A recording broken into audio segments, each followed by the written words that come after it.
Hello, I'm David Myers. I'm delighted to be here with you today on behalf of the Leve Center for Jewish Studies at UCLA. I teach in the history department and an affiliated faculty member of the Leve Center.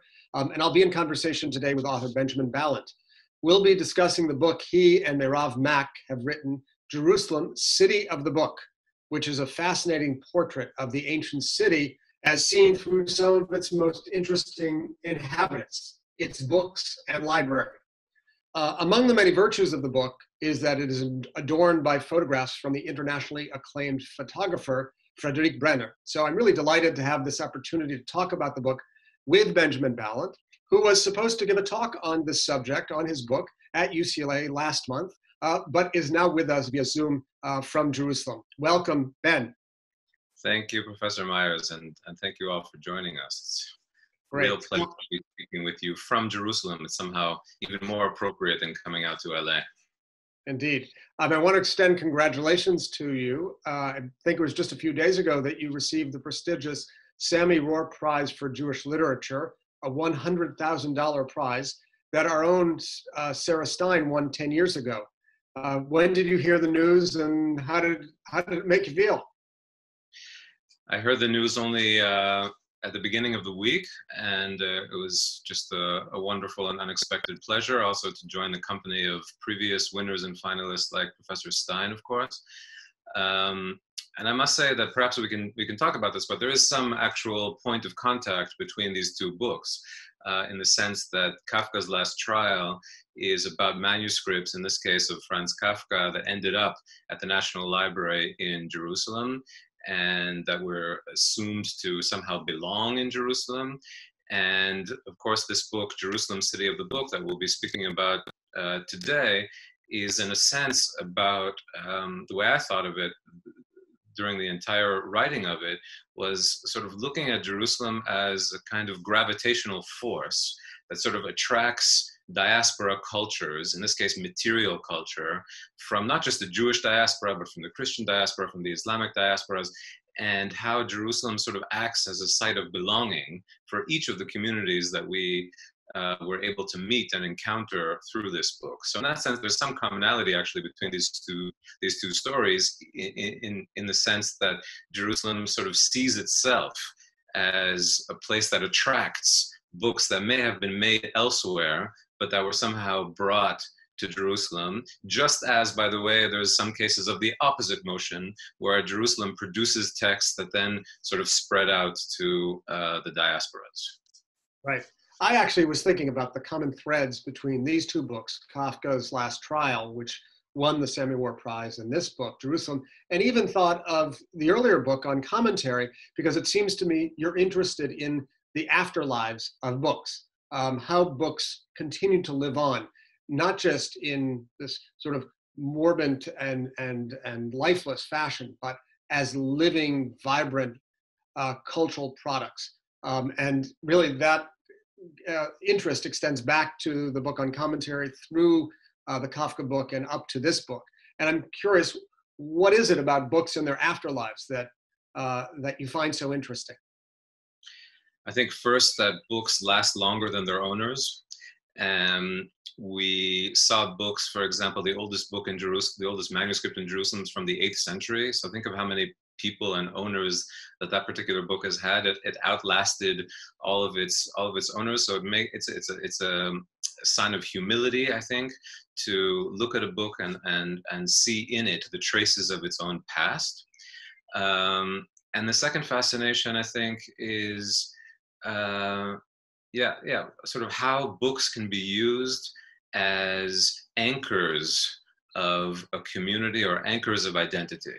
And by that I mean that one of the things that I was surprised in researching this book on Jerusalem was how each of the communities in Jerusalem look at their libraries not so much as we might, let's say in the US, as a tool to democratize knowledge, or no, they actually look at this as anchors that anchor their own continuity in the city.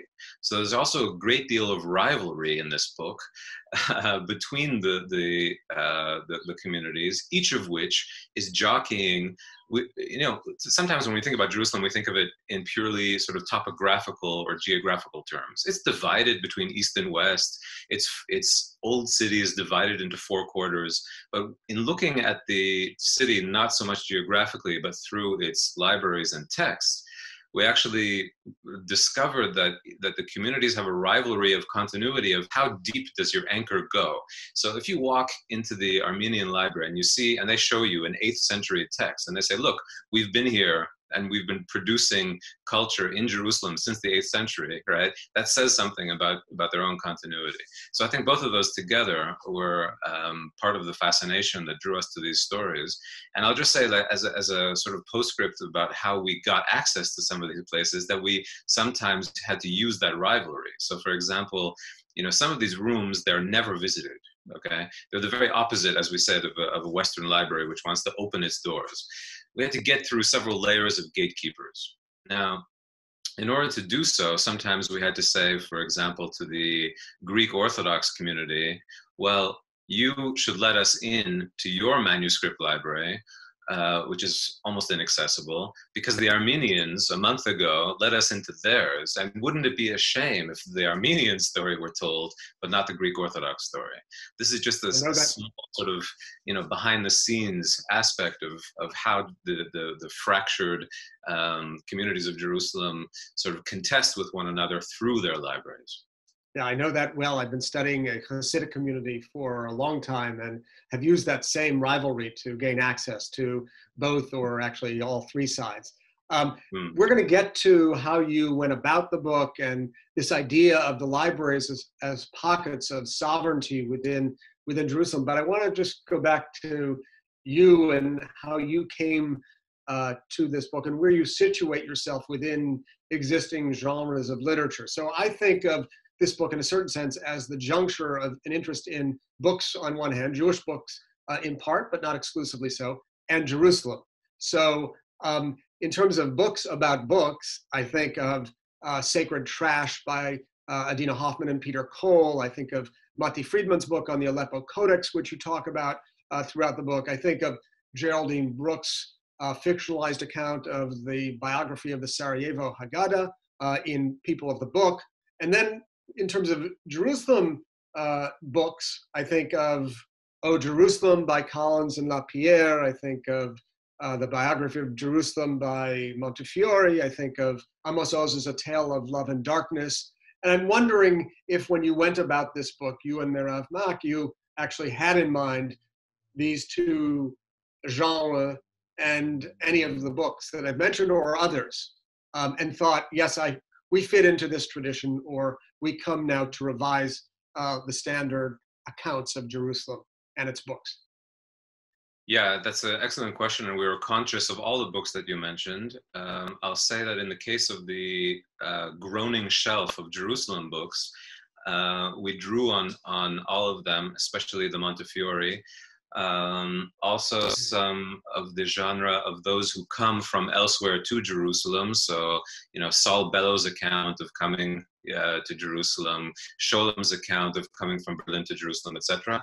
But we really tried to do from the beginning something different, which is Jerusalem's story has been told many times chronologically and or as a series of conquests, as a series of historical periods succeeding one another.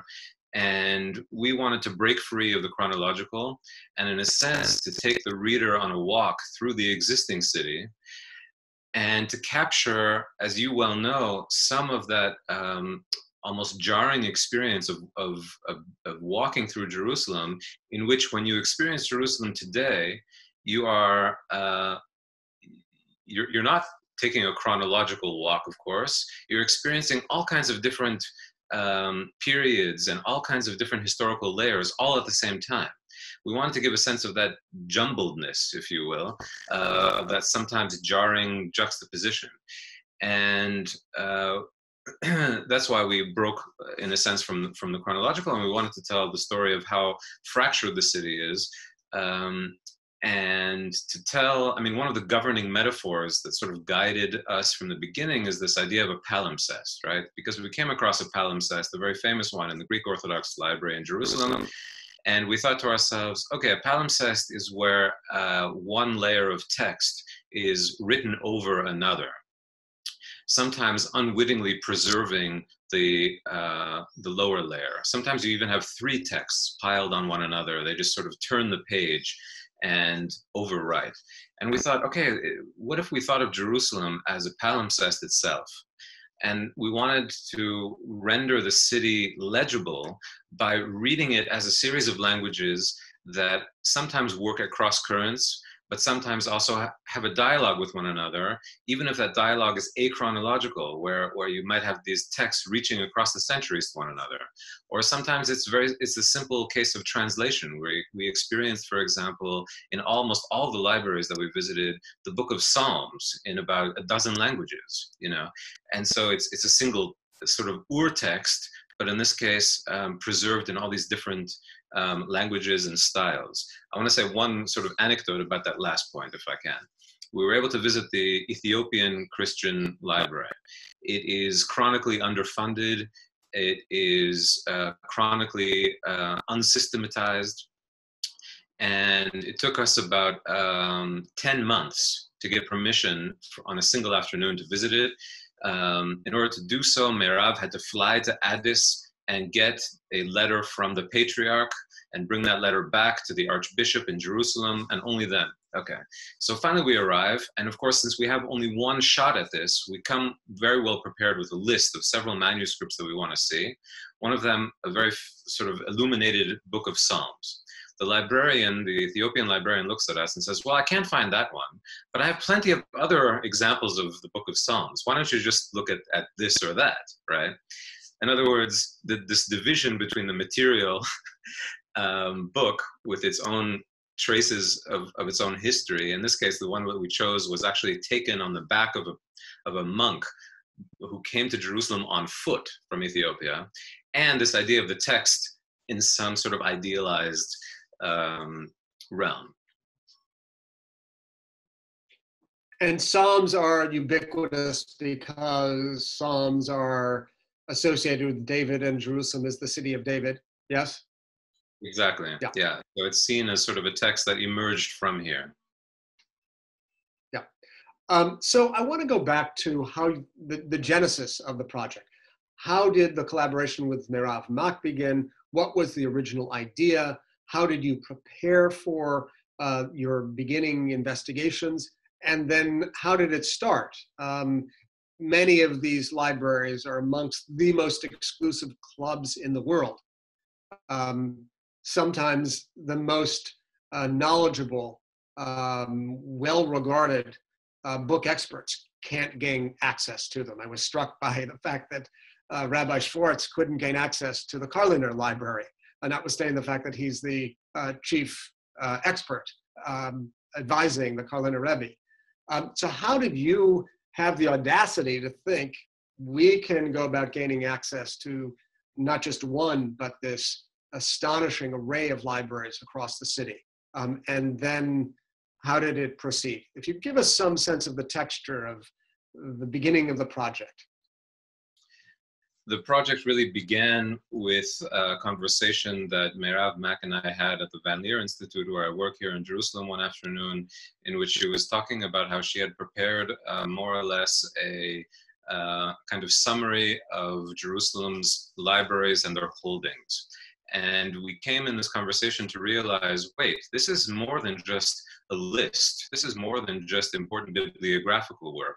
This is actually a way of telling the story of each of these communities. And what if we could tell the story of Jerusalem in this textual way? That's really how it began. As far as getting into these places, I have to give a lot of credit both to Merav and to our collaborator, the photographer Frédéric Brenner, both of whom are very well practiced at charming their way into things. In some cases, it's just the story of how we got access actually captures something about the characteristics of the community itself. So again, permit me to tell sort of an anecdote. We wanted to get access to the Greek Orthodox manuscript library. Almost nobody gets in there. And we were dismissed one day. The librarian says to us, just remember Uspensky. That was his parting words. So we walk out of the monastery, and I asked Merav, well, what's this? Who's Uspensky? It turns out that Uspensky was a 19th century sort of bibliophile, but also thief, who stole manuscripts from the Greek Orthodox community and brought them to Russia, where they still are today. So what I found interesting was that we were rebuffed by this code word Uspensky, and that said something to us about how memory works in Jerusalem, right? That this word Uspensky, this name, was invoked as if his thefts were still smarting today, as if 19th century Russian. As if his thefts of manuscripts in the 19th century had happened yesterday, right? So there's another sense in which the access was limited, not because of how precious or invaluable the manuscripts were, but in some cases by this element of embarrassment. I already described the Ethiopian library, but the same thing with the Syriac library in Jerusalem, in which when we finally did see it, we saw utter disrepair. I mean, absolute treasures, but in complete disrepair. And it turns out that the librarian, Abuna Shimon, a charming man, was simply embarrassed. He told us one day that pilgrims set up a cot in the manuscript library because they had nowhere else to go. One time we were visiting the Syriac library with several curators from the Met in New York. You may remember that 3 or 4 years ago there was an exhibition about Jerusalem at the Met. So we met the curators and we took them around. We introduced them to Abuna Shimon, for example, and he refused to even let them into the library. Instead, he hosted us in a reception room in the monastery and sort of went up to the library and took books down to us. So in each case, there's a different story about how that access came to be. But in each case, that story is, I think, telling. Yeah, I imagine you became a bit of an urban legend in Jerusalem, and in that undercurrent of conversation, that very sotto voce conversation, maybe your project became known, and perhaps even a source of prestige to be included. I wonder if, did you have any sense of that amongst these various librarians and book collectors, interestingly enough, few of whom really speak to each other with regularity, it nonetheless may have become known that there are these 3 people out there interested in capturing the richness of the bibliographic holdings of Jerusalem. I think that's exactly right. And I think that you put your finger on something when you said that some of these guardians, these gatekeepers, so to speak, don't themselves speak to one another. And here I come back to Abuna Shimon. We're visiting him. Finally, we get to see the library. He takes us to the roof of the monastery in the old city. And we see that just across the alley, you could almost jump across an alley, you would get to another library that features in our book, and that's the private library of the great Talmudic scholar, Rav Daniel Sperber. And we had been at Sperber's place and we had photographed it, and we asked both men, have they known each other? Now, these are 2 men of similar age. They're both dealing in a sense with, I mean, Syriac is in a sense a variety of Aramaic. So they're both dealing with Aramaic texts in their own way. Their sensibilities and love of the book and love of Jerusalem are very, very similar, and they live next to each other, and yet they've never spoken. And we had this sort of dream one day to actually bring all of these people into a room together. We might do so actually when the new National Library building in Jerusalem is complete. And that's a great dream of ours, to bring these people together, to get them to speak. In the meantime, they only speak through this book. In other words, we're the ones who put them on the page together. But in some cases, we're pleasantly surprised by the openness, but also by as I said, the rivalries. So once it became known, as you say, that we were doing this, that we had access this such and such a library, then others, it builds a momentum, and others wanted to be a part of it. We got incredible letter from the head of the Waqf, the Islamic endowment, which runs and controls the Haram al-Sharif in Jerusalem, to get access to the libraries up there, including this UNESCO-funded manuscript library. I mean, that was because, as you say, I think our project was already known, and the Waqf said, oh, but we want to be a part of the story. We want to be able to show off. Amazing. But you, I think, have really put your finger on one of the defining characteristics of Jerusalem, this patchwork of contiguous subcultures, few of which actually have direct verbal or social interaction with one another, but which dwell side by side, and which as a whole constitute this extraordinary mosaic, which you've tried to, and I think successfully brought to the public's attention. I want to go back. There's so many interesting questions, but you mentioned Ouspensky, and sorry? I just want to. You mentioned Ouspensky. Yeah. Oh, go ahead. Please. One thing before we get to Ouspensky, because that's a really, really important part of this story, is the communication or lack of communication between these communities. Sometimes that was actually a surmountable problem. When we went to the library of the Dominicans in Jerusalem at the École Biblique, the librarian showed us at the very end, almost as an afterthought, he says, I want to show you a special shelf that we keep, that we call it the Eliezer ben Yehuda shelf.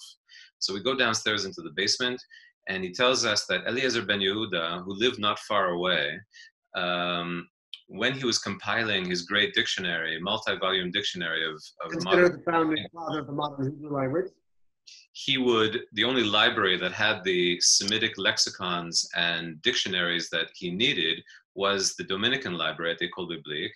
And so he would walk down the hill every day and work in this library.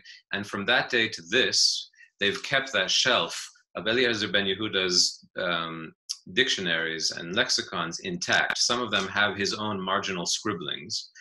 And this Dominican priest, says to us kind of with a wink as we're leaving, he says, we in this monastery have a kind of urban legend that modern Hebrew was born here in the Dominican community.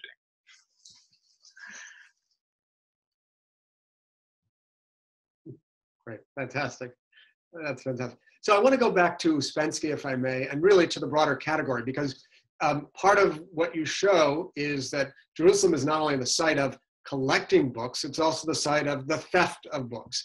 And some of the most interesting characters in your book are thieves, suspected thieves, forgers, Ouspensky, the famous Avram Firkovich, the Karaite, this fascinating character, Wilhelm Moses Shapira. Can you talk about some of these characters and what I'm either thieves or forgers or suspected thereof, but also massively knowledgeable bibliophiles? That's exactly the point. Each of the figures that you mention cannot be fully contained within the category of thief, because each of them are first and foremost scholars and lovers of the book. So in the case of Shapira, for example, well before the discovery of the Dead Sea Scrolls in Qumran, Shapira, who's living in Jerusalem and who's an antiquities dealer, discovers these Deuteronomy scrolls in a very similar way that the Dead Sea Scrolls were discovered. And he sold them, in this case, to the British Museum for just an incredible price, and was later accused of having forged them. But he was the only man in the world knowledgeable enough to be able to forge these texts to begin with. So there's a very sort of blurry line between Jerusalem's book thieves and between Jerusalem's great bibliophiles. And I think that in the previous century, especially in the 19th century, this line was not always maintained. And those are the three great examples that you bring. And even today, I mean, part of the story that we bring is a sort of modern version of Shapira. He's the greatest antiquities dealer in Jerusalem, Lenny Wolfe. He also figures in our book, and Frédéric Brenner has a wonderful photograph portrait of him. And he too is a great lover of the book. At the same time, his methods of getting things, of acquiring things, are deeply mysterious and murky, and maybe that's the way it has to be. So many of us have our own library of choice in Jerusalem. Many of us have our own site of revered books. For some people, it might be the Shrine of the Book. For me, without question, it's the Ulama Kriya, the Judaica Reading Room at the Jewish National University Library. For Palestinians, it might be the Khalidi Library or the Al-Aqsa Library, a very different facet of that institution than we normally think of as the site of conflict. There's the Greek Orthodox and the Armenian collections, which you talk about. But these are just a few of the remarkable proliferation of libraries in Jerusalem. And I'm now going to ask you a really hard question, which is, what was the most interesting library or collection that you saw in the course of your study? Wow. Very difficult to narrow down. But one of the very interesting collections that really sort of sticks in my mind is the archive of the what's called Kolel Galicia, Kolel Chibat Yerushalayim in Mea She'arim. Fascinating because until we met with the archivist, his name is Rabbi Shlomo Fruchthandler, I think they themselves didn't appreciate what they had, which I mentioned before. The access itself is sort of a telling indicator of a community. In this case, they don't, Rabbi Fruchthandler doesn't sort of think like a historian, right? There's a grave difference, I think, sharp difference in his mind between memory, Jewish memory in this case, and Jewish history.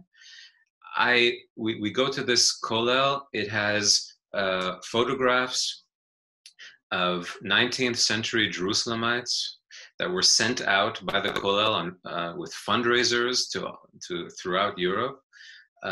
It gives a slice of what 19th century Mea She'arim was like in an incredible way. Merav and I left this place thinking there are a dozen PhDs to be written from this material, but Fruchthandler never thought of himself as an archivist in a way. So at a certain point, Merav and I decided to become interventionists, and we proposed to Fruchthandler. We said, you've got to digitize some of this stuff, especially the photographs, which were on these 19th century glass plates. And he expressed interest, but we said to him, okay, well, we happen to have met a Dominican who's Jerusalem's leading expert in digitizing exactly this kind of material. His name is Jean-Michel de Tarragon, and we'd be happy to introduce you. He's digitized many other collections in the city.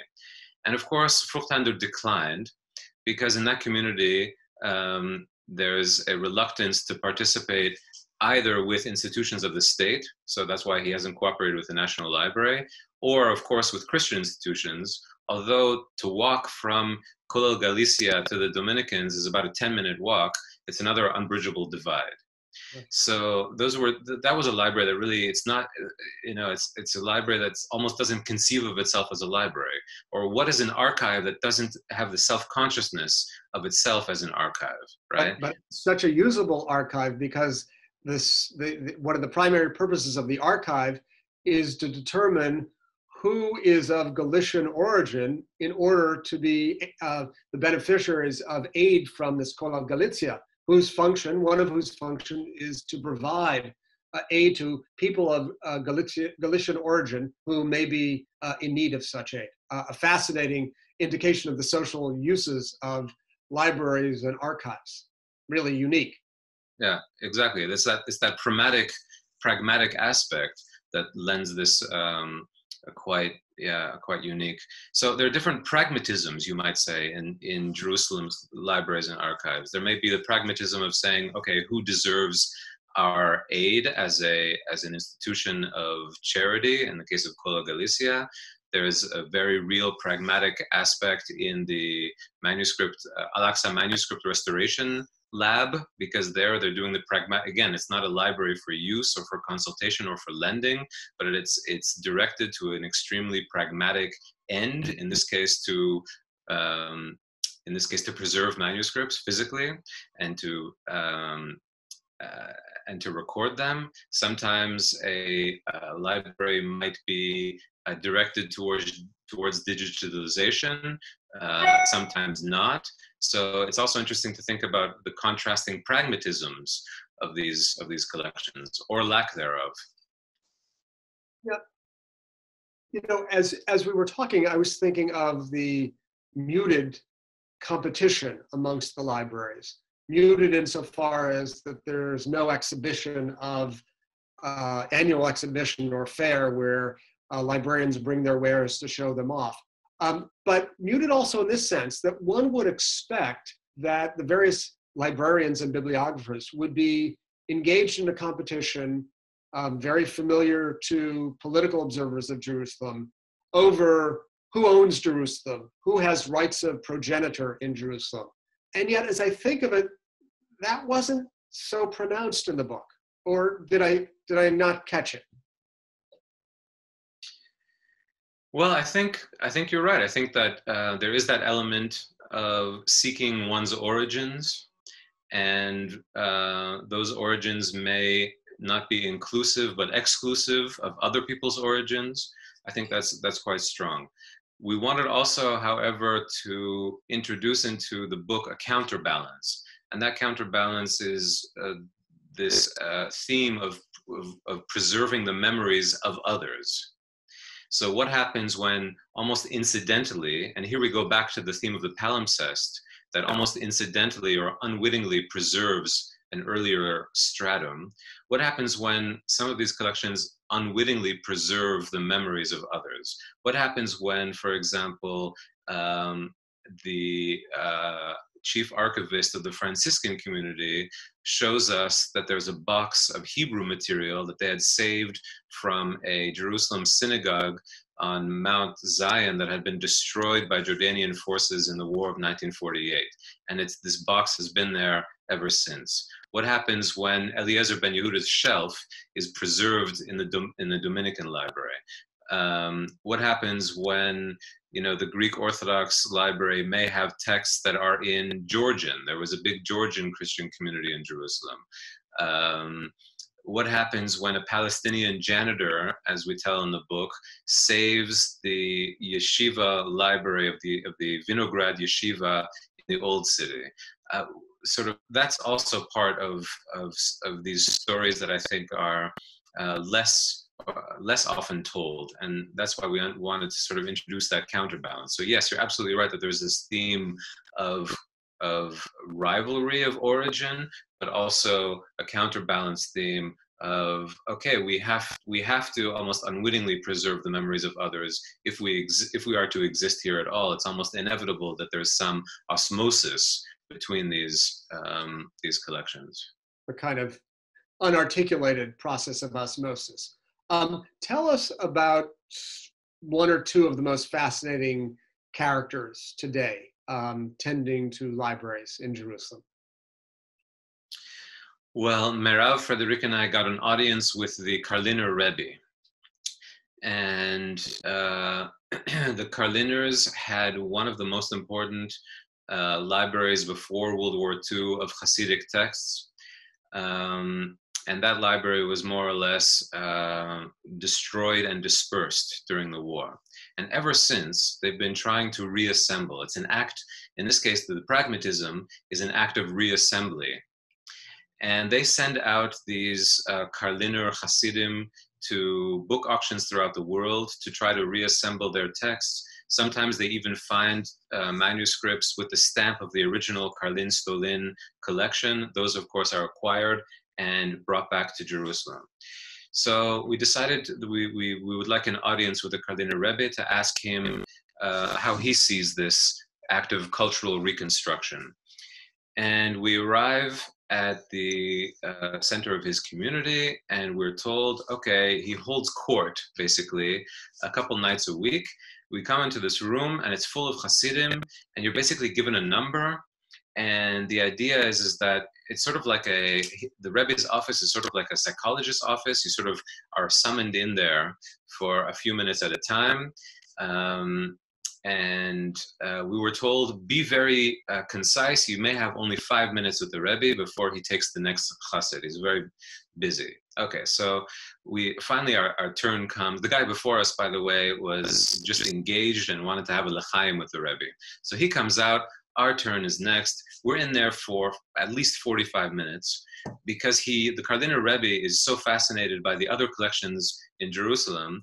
And he says at one point, he says to us, if only I could somehow go incognito with you and visit some of these other collections. Unfortunately, I am who I am. I'm a very recognizable figure in Jerusalem circles. I can't do that. So then, of course, we're with this renowned photographer, Frédéric, and we say, can we, visit your library to photograph it? And it transpires that we cannot, because even the librarian of that library never steps foot into the library. As a physical library, only the Rebbe himself is admitted. And the Rebbe says to us, well, why would you need to visit the library in any case? We digitize everything, and you can see things in higher resolution on a screen than you can certainly on a table in my library. And I realized that that's absolutely true, but that was spoken with an undertone of loss, which is to say, once you've lost the library once, it may have been 75 years ago, that loss and that trauma of loss has colored the reassembly of that library in Jerusalem ever since. So it's sort of ultimate. That's the one library that we never got access to, that we had to only imagine. Right. But there again, you see that process of osmosis, since every book in the library has been digitized. So modern technologies are very much operative in these exclusive preserves that one would think might not make use of them, but in fact do as a matter of regular course. I want to turn, as we move towards the end of our conversation, to the politics of libraries. We know that Jerusalem is an immensely political city. It is a city of tension, of rivalry, of political, ethnic division, religious division. We know, as you tell in the book, that states have intervened in the sweeping up of books, certainly Israel after 1948, 1982 in Lebanon, the saga you tell of Israeli authorities taking the archive of Orient House. So I wonder if you can assess the politics of library collecting, mindful both of the presence of the state, but what I think is so very important, and you alluded to this at the beginning, is that these libraries, and in fact the churches that stand behind them, are in a certain sense pockets of extraterritorial sovereignty in ways that really recall for me the Ottoman Millet system, where every religious community could control its own internal affairs. So you have these pockets of sovereignty that are pretty cut off one from the other. You have the state, a powerful state. What is the political orientation, or what is the politics of book collecting and libraries in Jerusalem? How would you summarize it?